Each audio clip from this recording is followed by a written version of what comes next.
It's not in the face! Thank you. Hello and welcome to Hey, Not the Face with your host, John Nash, and your producer, me, Steffi Haynes. And today we've got a bit of a hodgepodge episode for you guys with questions about Francis Ngannou, roughing up Dana White. We've got some status hearing updates from the current UFC antitrust cases. We've got Dana White's comments earlier this week from appearing on a few different podcasts. We're going to talk about David Ellison and Paramount. We're even going to talk about Jake Paul versus Anthony Joshua. But first, please subscribe with your money, because some of this will be behind a paywall. Now, we gave you our last episode, our big, huge interview with Kurt Emhoff, aka boxing_Esquire on Twitter. We gave that to you guys for free because we try to give our interviews when we do them. We try to give those away for free. So this one's going to have to go behind a paywall. So if you would, please subscribe, because you help yourself and you help us stay afloat. Now, John, you are still in Minnesota taking care of your mom. How the heck has that been? How are you? Are you sane here today? Well, I'm going. It's all right. When I first got in town, the weather actually was in the 60s for a day or two. So I went bike riding, it was great. Now it's dropped down to a typical Minnesota 40-ish high, which is chilly for me, being that I live in LA most of the year. And I'm looking at the weather, and next week, Thanksgiving week, it's going to drop down to a high in like the mid-20s. So I am feverishly looking for airline tickets to get the hell out of here as fast as I can. Anybody wants to volunteer to take care of my mom, I don't even need a background check. I'll give you to her, and I'll be out of here. That's all I'm just saying. I'm from New York originally, so that weather is perfect for me. Like, I love the cold weather. I want snow, at least 6 months a year. That's yeah, I bet you. I'm going to tell you right now, you come out here in January and February and you will change your mind very quickly. Oh, no, I wouldn't. Trust me on that. I would not change my mind. I'd be very happy there. I sincerely doubt that. Anybody I know that from New York that comes here, they're like, I cannot believe how cold this is.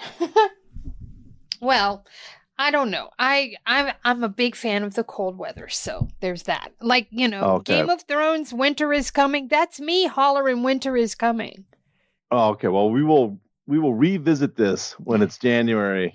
I'm back not in LA, but I'm back out here in Minnesota, and it's freaking 20 below, and I will be yelling at you about that. So there we go. Winter is already here. All right, so I guess we got to get going here. First topic. As always, we like to lead with antitrust stuff when there's updates. And John, there's updates, so tell us about them.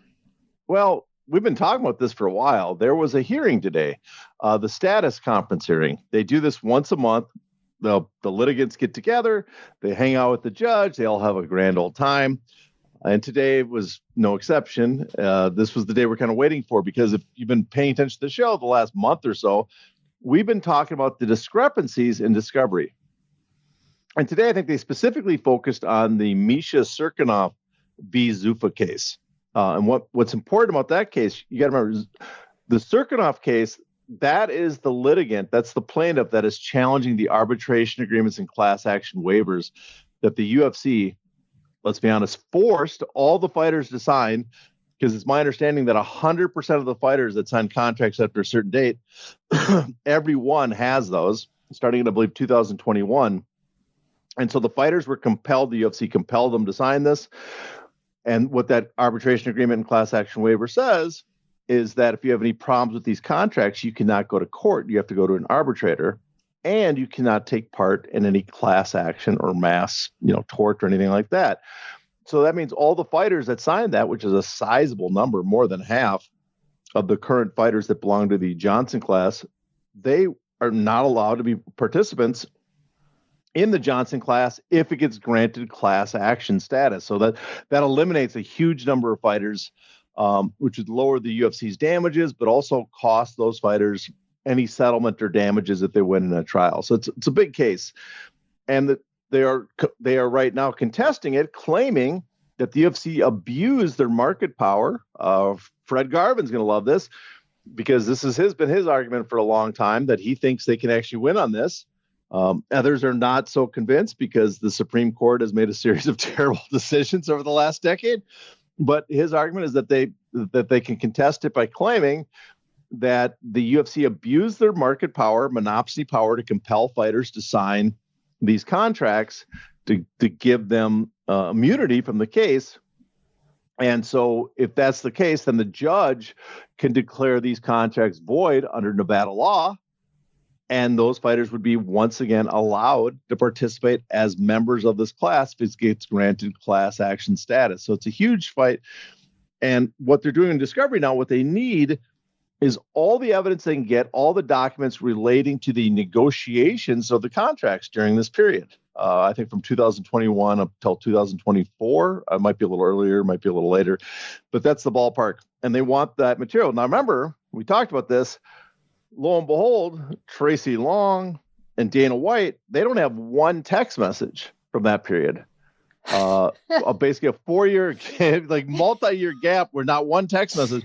Thousands of text messages or something before, nothing during that. No Instagram messages, even though Dana White, in an interview or under oath, one of the two said, I communicate a lot through Instagram to the fighters around that time that they're looking at. Nothing there. And so all that's missing, and they need that because they are trying to craft a case to show that the UFC in these negotiations abused their market power to basically compel the fighters to accept these terms because of their market power. And so they need that evidence to contest it. And they don't have the evidence because a lot of it's missing. And so today they went to the hearing after filing several complaints with the court. I mean, not complaints like an actual complaint, but contesting the UFC's action. Judge Boulware was there. And my understanding, again, no one that I'm aware of from the MMA media, the Vegas media, showed up. But fortunately, a few people were there as witnesses. And my understanding is Judge Boulware made it very clear he was not happy at all with the UFC not delivering that material, that he expects all this material that's been lost, air quotes, to show up by December 4th, which is when they come back to stand in front of the magistrate to discuss the missing material.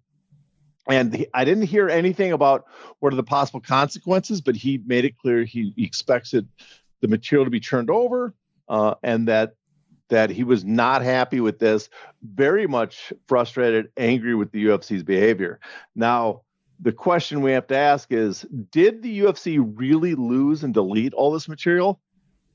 I mean, that really seems hard to believe, considering there was a current case and future cases, potential cases already filed. They were under a court order to preserve this material.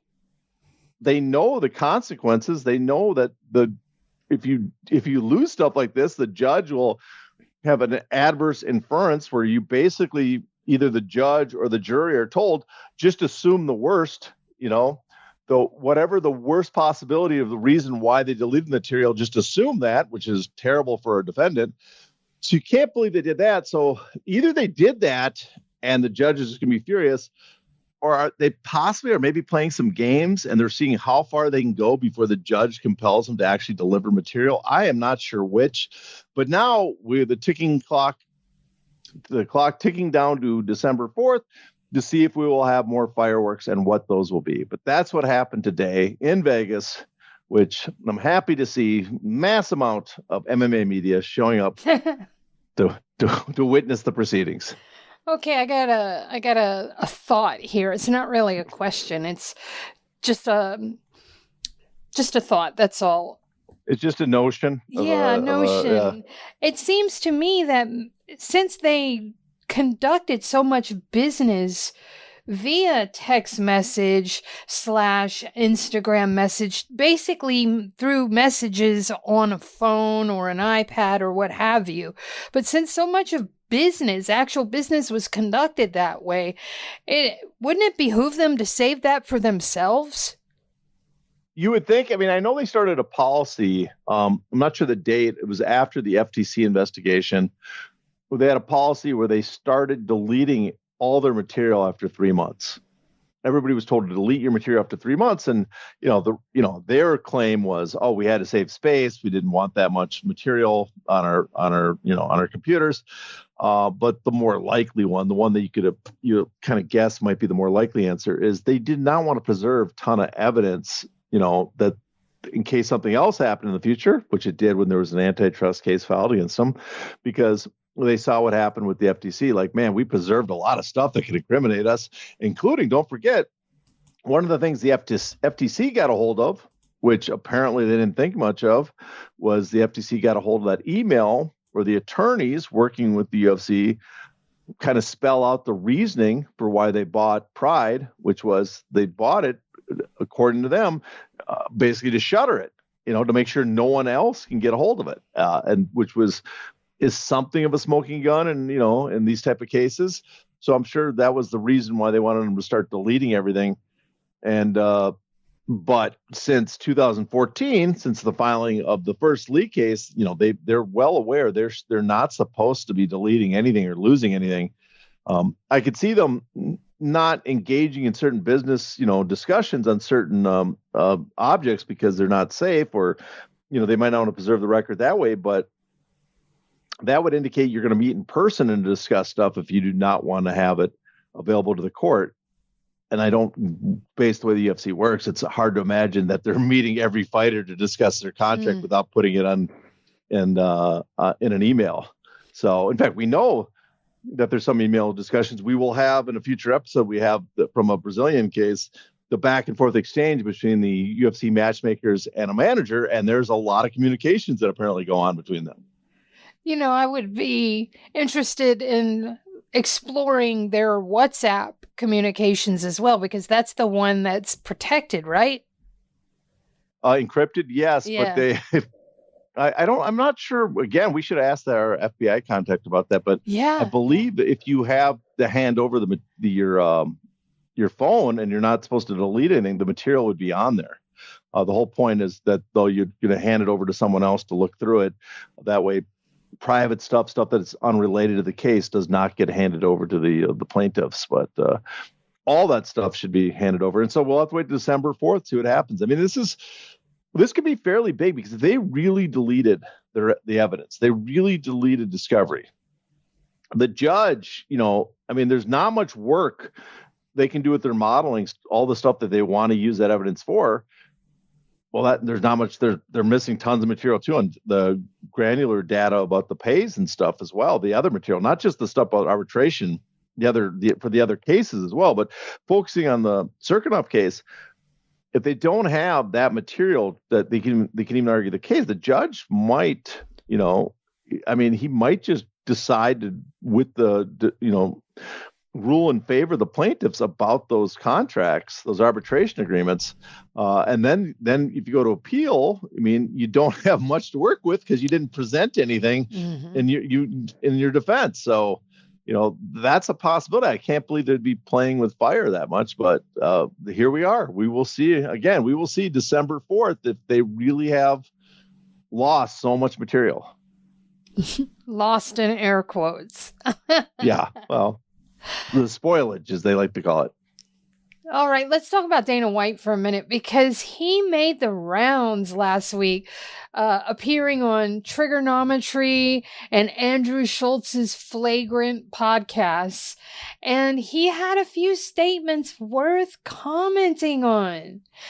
First and foremost, did you notice any new arguments being made about fighter pay? And further, did you happen to see the young Mr. Ethan Ewing on his construction site job this week? Yeah, he looked good there, actually. And, I'm sure a lot of people want to mock the fact that a fighter makes so little he has to go back to the construction site. But I got to be honest, optic-wise, yes, it looks bad. You have to go back to work. But talk about making someone look like a down-to-earth lunch pail guy. that is worth his weight in gold in marketing for that fighter. He should be, in fact, even if he's making millions, I probably would have showed up just so I get that footage of myself. Because it's just perfect footage for you to sell yourself what type of fighter you are. I'm a, and then use all the cliches. I'm a lunch pail, working class, blue collar fighter. All those cliches he can pull off now. But for Dana White, he broke out a lot of the same arguments he always does, but kind of in a new way. That was made somewhat interesting. And I want to note, we know Dana White does not like doing like tough press. But there's so little tough press anywhere. I mean, like 60 Minutes did a horseshit job with them. And then, we have guys that kind of like pretend they're giving them tough questions. But I had a serious problem with trigonometry because I think, first of all, the guys are horseshit. And I know some people like them, but they put on the airs of being the sophisticated thinkers. And it comes from such an almost, feudalist position of the almost aristocratic position of pro-aristocrat, pro-great man thinking. It drives me nuts. And Andrew Schultz, he actually tries to ask questions, but again, these are people that do not know the inner workings of the sport, so no one can craft the type of questions I think that need to be asked. The person I'll give credit for getting the closest, and I'm sure I know a lot of people have trouble with Ariel Helwani. Various people dislike him. Various people love him. I mean, he is the most popular guy in MMA. But lately, in the past, I'd have criticisms about his questions about the Ali Act and things like that. But I've known lately, in the last several months or whatever, he has made sure, maybe not quite as in depth as I'd like, but way, way better than almost anybody else does on the subject. So I got to give him credit. But here again, people ask Dana White these questions and they kind of pretend they're pushing them, but they're not, because they're not really getting into the substance of the question. And here on Fighter Pay, he made a couple points that was, again, going back to his old standards, but with new wrinkles. The job is an opportunity, not a career. Okay, that's fair.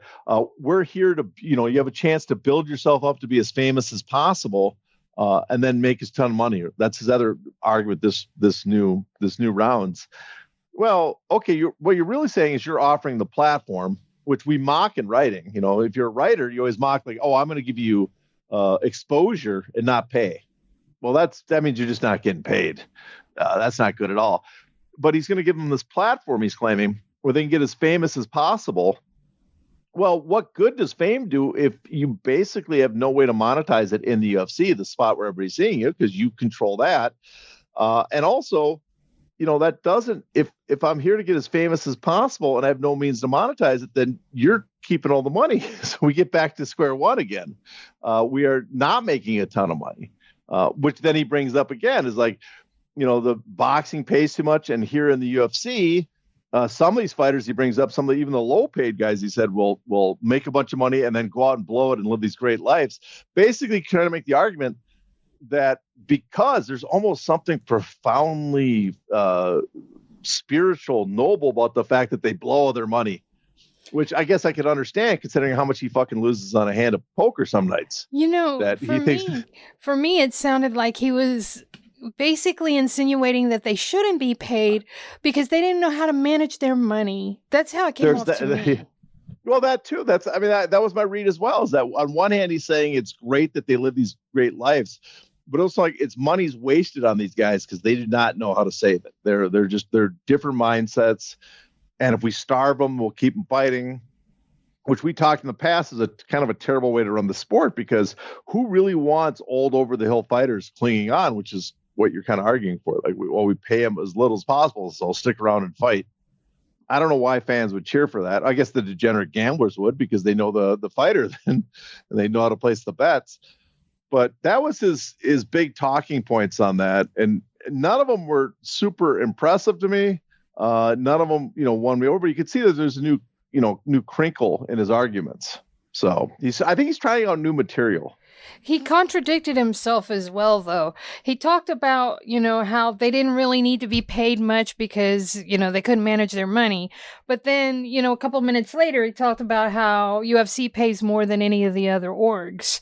So, it was very contradictory as well. It almost seems like Dana's just saying things off the cut, spitballing, off the cuff, excuse me. Well, yeah, well, that's what I mean about these guys can't delve deeper. They're not well versed enough in the subject, because you say, well, we pay more than everybody else. Yes, because you have monopoly. You have all the money. Well, shouldn't you pay more?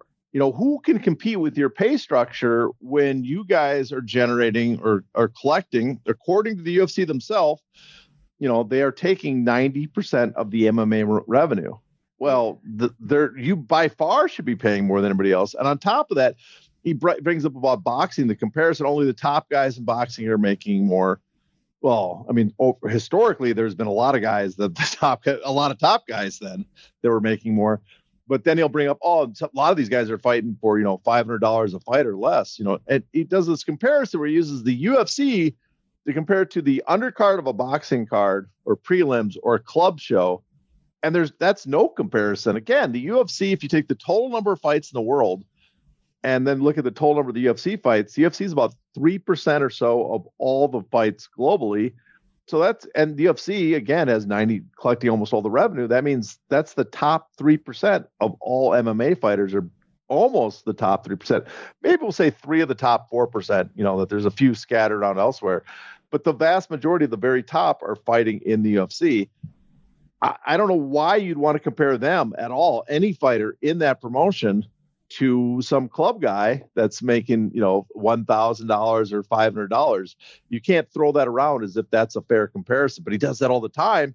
And there's just constant nodding and agreeing with, and no pushback. Yeah, like the girl that he was talking to when he said that he didn't understand that protest was fucking stupid. And she went, yeah, I agree. And she's yucking it up with them. And I couldn't believe what I was watching, because if not for protest, you wouldn't be considered an equal human to everyone else, to men. And you wouldn't have the right to vote. You wouldn't have the ability to go burn your bra or whatever. But she's over there yucking it up. I hate protest too. They're all like that. He handpicks that media. Yeah, well, I don't think he has to handpick as much as that there's just so much media available to do shows on that are not going to deep dive or do research. They're not. And plus, it's, again, we're talking about truthfully, this is a very esoteric subject, like MMA, boxing, combat sports, finances, and how the business works. There's not many people. We're a niche sport. And now we're talking about, in that niche sport is a niche subject. And then further, you got to get into the even more esoteric, the more, the cryptic subjects of what the Ali Act does and stuff, because it's so rarely used. Then you got to go through the legislative history or things like that. It just can't be expected that many people at all, except my listeners, you people out there, would know about these subjects. Yeah. Exactly. All right. When asked about the pushback that he's getting from the sanctioning organizations about the proposed Ali Act changes that TKO/Zuffa Boxing is putting forward, Dana said, and I quote, "Fuck them. I don't give a shit." What do you make of that? Well, I mean, I would appreciate it if it was, if you had a more, legitimate criticism of the structure of the sanctioning organizations. But I think it kind of spells out his point of view. Again, this is something where you'd like someone to push back a little bit. He discussed we're going to, the other boxing promoters don't think big. That's their problem. They don't think big. The sanctioning organizations want me to work with them. Fuck them. I'm not going to work with them. Well, why aren't these other promotions thinking big? Well, because they don't have the access to Ari Emanuel and TKO and all their connections that they can actually push a bill through Congress, which seems like it's happening, that crafts carve out specifically for them. They probably feel compelled to stick with the current system because they have no means of overturning the current system. Where you, Dana White, who have access to these people with ungodly amount of money and political influence and are friends to the president, you have an opportunity to have something just that's written specifically for you and have the red carpet rolled out for you. So I think it's one of those things where he's unfairly, not 100% unfairly. Listen, the sanction, as we talked to Kurt Emhoff, the sanctioning organizations are terrible. But his idea that I can buck the system and ignore everybody, well, you can only do that because you have special treatment because you're so powerful, or your partners are so powerful that you get a carve out directly written for you. So that's one. And no one pushed back on that stuff again. No one questioned them like, well, why, if you're so good, why do you have to have a bill that's going to be crafted to give you crafted specifically for you, to give you loopholes to get around these parts of the Ali Act? And what parts? I would love to question them too on what parts of the Ali Act don't you like? What don't you like about the protections against coercive contract? What don't you like about disclosure? Things like that. No one asked those questions. No one asked those follow-ups, and I'm sure Dana White would play kind of stupid if he did. I did like the one part, though, when he talked about, and this is more about UFC fighters, we give you an opportunity, and fighters just want to become the champion. And I always go back to all these people push back like, oh, the idea of the Ali Act and you can't have your own title, or the separation of title and promoter. None of that's important. The fans don't care about that. The fighters don't. But obviously, as Dana White brings it up all the time, that's what the fighters want. And he controls the title. And that's why they're also, one of the first things they're going to do is amend the bill to let them have their own title. The titles are obviously super fucking important. And that's, he kind of, again, I appreciate that part. He kind of admits it, that titles are super goddamn important. We can pretend they're not when it's our favor, but the truth is it gives us tremendous influence over the fighters. Yep. And when I meant that there was handpicked media, I mean, you can't get an interview with Dana White without going through Lene Breckenridge or going through some member of their PR department. They handpick who gets to talk to him, and they are all softball interviews. I mean, and then there's the fact too. Ever since Dave Scholler left, I cannot recall the last time anybody replied to an email. Right. Back in the day, I mean, I got to give credit. Joe Silva would reply. Scholler would, not all the time, but he would consistently, maybe every third email I sent him with a question, he'd be kind enough to reply. But ever since he left, holy crap, have I been on the pay no mind list. Yeah. Ever since that one chick, what was her name? Just a few. Wink? No. Wink. Well, Wink was years ago. Yeah. No. Listen to me. Just a couple of weeks ago, the blonde-headed girl that kind of held his feet to the fire. Oh yeah, for the Las Vegas Fox. PBS. Her last name was Fox. I can't remember her first name. Erica or Erin. Yeah. Something but like she works at Las Vegas PBS. Yes, she was really good, but I don't think that was a scheduled interview. I think that she happened to be at some event and they were taking press questions, but I don't think that was like a scheduled interview. So, yeah, I mean, she was good. She asked specific questions. You know what? Again, I'm going to give a shout out to a interview that a lot of people thought was terrible. Too polite, too, I guess too polite is the phrase I saw thrown around, was Brian Campbell with Dana White, because as I said, I think I noted at the time, it was very non-confrontational, but he managed to get all of Zettel. I remember when Dana White and Zettel had the back and forth before the fights. He managed to get all of his questions in, but phrased it in a way that Dana White, I don't think, was even aware that he was asking those questions. Yeah. So anyways, I would just, I felt like it was worth pointing out that they don't do any kind of media without careful scrutiny first, at least scheduled media. And I'm going to put it out again. I'm sure we have several media people listen, several people in the industry. If you need help crafting a question, listen, I'm not the best. I'm not the best interviewer. I stutter. I'm a stuttering, muttering mess over here often. But you're the best crafter of questions, without a doubt. I mean, I have the subject. I know the subject, and I know certain things that they kind of let go. And I would love I'm not going to write something where I'm going to have you call Dana White an asshole to his face. That would be me. I will. Yes. I will make sure it comes across polite. But there are specific things I would like to know and have specific answers from Dana White or Shapiro or Emmanuel or, various figures in the UFC that I don't think people ever ask. Yeah, for sure. Now, he told a story about Francis Ngannou being a bad guy. He keeps throwing that term, bad guy. I'm using my quotes here because that is exactly what he's calling him, a bad guy, a bad dude. And said that Francis grabbed him and pushed him. Do you believe this story? Because just today, Kamaru Usman said in a podcast interview, or actually it wasn't an interview, it was his podcast with Henry Cejudo. And he said that he didn't believe it happened. And Kamaru Usman's kind of a company guy.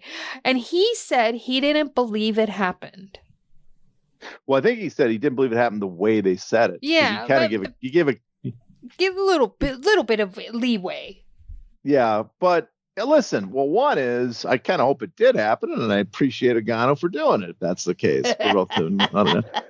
No, I don't. I mean, to me, listen, I don't know Francis Ngannou. I don't know Dana White. I don't know any of these guys personally. I've heard multiple things about Francis Ngannou. I've heard several people say he's really nice, nothing but a sweetheart. But I've also heard people that had problems with him, didn't like him, said he kind of fucked them over on certain stuff. That just sounds to me like another fighter, right? Fighters they're complicated people. They're not all saints, and they're not all villains. Well, some of them are fucking villains, that's for sure. But usually a fighter's not a perfect saint. Even the best guys, there's something about them, they often do something. Even the best guys are out there pushing some shitty Bitcoin or cryptocurrency, ripping people off. And so France is probably no different. So I don't know him personally, but also, the idea that he maybe grabbed someone because he didn't want to walk away. Well, how is that even outrageous we just had fighters beating the shit out of each other, or beating the shit out of Dylan Dennis. I don't think he got many punches off at Madison Square Garden. We've had numerous times where fighters do stuff like that. That's what fighters do. They are not regular. They do not settle stuff through discussion. They are not, these are honor culture people where they get offended easily, and they need to defend their honor. They're not dignity cultures where they want to sit and have a nice discussion about their feelings. That's just not the type of people they are. And so I wouldn't be shocked if that happened. I don't even think it's a big deal. The fact that Dana White brings it up now, that's what I'm wondering. Why would he bring it up now? How does that make him a bad guy compared to the people that have been charged with fucking serious crimes in your company? It seems that's the part I don't get. It seems to me like maybe he's blowing it up a lot more than maybe it was at the time, because Dana seems very petty, like he would try to exact every little ounce he could out of Francis Ngannou, either contract-wise or legally or whatever. I just can't imagine that a fighter would be allowed to put their hands on him, jerk him around by the collar, push him around, and him being who he is, petty motherfucker that he is, that he wouldn't do anything at the time. Well, no, I kind of agree with you on that. But the one thing is that I have noticed Dana White over the years, he does, when you become an enemy of him, he doesn't let it go away. And he blows things up. I mean, he always has stories about how it's amazing how everybody he had a cross negotiation with, everybody he had a bad negotiation with is a bad person. Mm-hmm. And he can't let go. Like, what a bad guy. That guy's a scumbucket. That guy tried to screw me. Well, aren't you trying to fuck them over too? I mean, you guys are kind of famous for that. They even said it in their text messages that were revealed in Lee versus Zuffa. They talked about it. Yeah, they talk about we got to cut off the oxygen. They're talking about all the ways they're going to basically behind the scenes fuck people over. Scott Coker gave testimony how Dana White told him that if you do not sell your company, we're going to do that. To access the bonus content of this episode, you must be a paid subscriber. To do that, go to heynottheface.substack.com and subscribe today.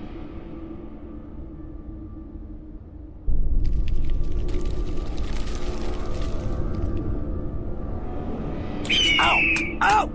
Not the face! Ooh! Okay, the face!